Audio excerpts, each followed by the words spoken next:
Hello, dragon fruit enthusiasts. This is Jay with Hybridizing Dragon Fruit, where we teach you how to make your very own dragon fruit varieties.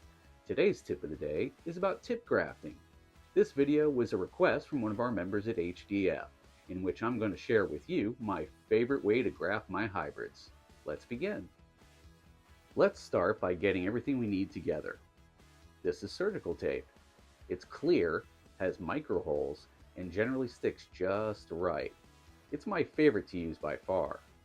You also want to be sure to have some alcohol or hydrogen peroxide on hand so you can sterilize your blade before making any cuts.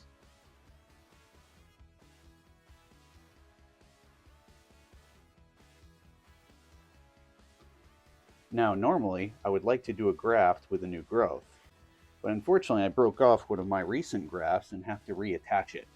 So I'm going to show you how to do that right now. You're going to want to take your sterilized knife and make a nice even cut right near the tip. Like that. Make sure it's nice and flat. There we go.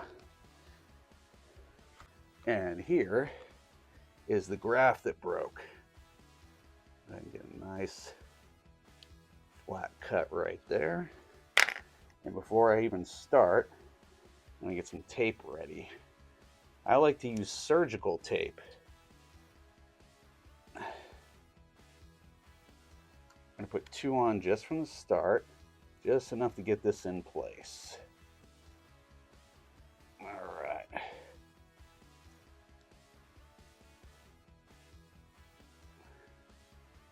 Go ahead and line that up.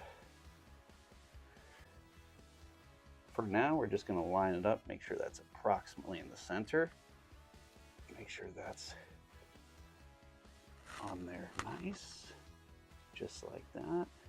It does not have to be dead center, just so you know. Once you've got it anchored on there, what you're going to want to do now is start making sure it's down really tight. Whenever you're doing a graft like this, you have to make sure it's extremely tight. That's what's going to ensure that the graft takes. A nice tight connection ensures a nice mechanically strong connection later on. There we go. Nice and snug.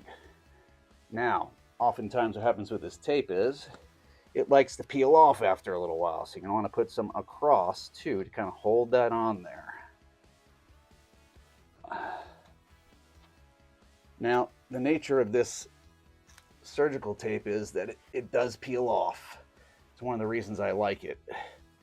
It holds just long enough for the graft to take, then it starts to peel off, so it's not a danger to you when trying to remove it. You don't have to worry about yanking your graft off as well.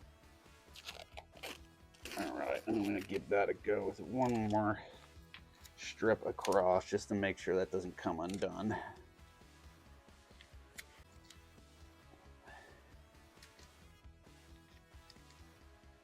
All right. Nice and snug. And there you go. This guy right here. And we're just gonna yank, yank, yank, yank, yip them right there. This is a tip graft. All right. Well, what I have here is a 2-sided growth. It's not exactly ideal for this type of thing, but on short notice, it will do. The important thing is we cut it nice and level here,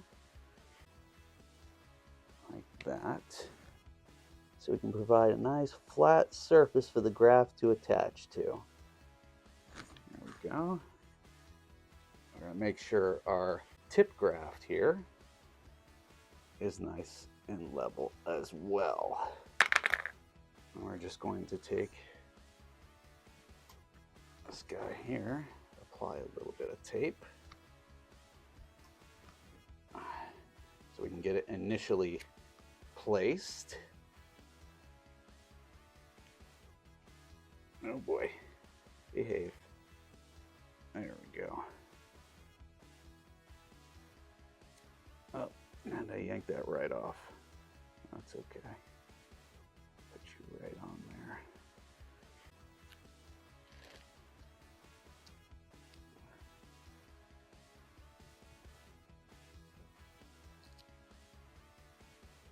Yes, I got butterfingers. This is not easy to do on camera. All right. That is actually looking fairly good. So here's what you'll do if your seedling is very small, too small to tape down. First, we're going to cut our rootstock.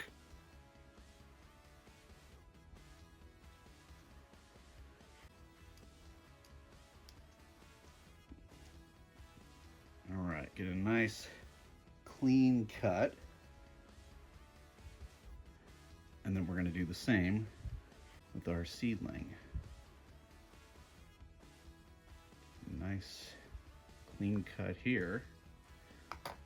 And the surface tension from putting these two together will hold it in place. What you want to do is you want to get this generally over the center like that. A nice fresh cut like this. I'm going to push down on it.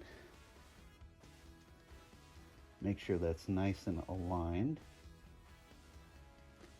And you're going to leave it just like that. Put it on a shelf, put it somewhere nearby where it's not going to get disturbed in any way. And as long as it's indoors like I'm doing here, you don't even need to throw a bag on it. You can leave it just like that and it will take. It's one of the simplest ways to do a graft. One of my favorites too.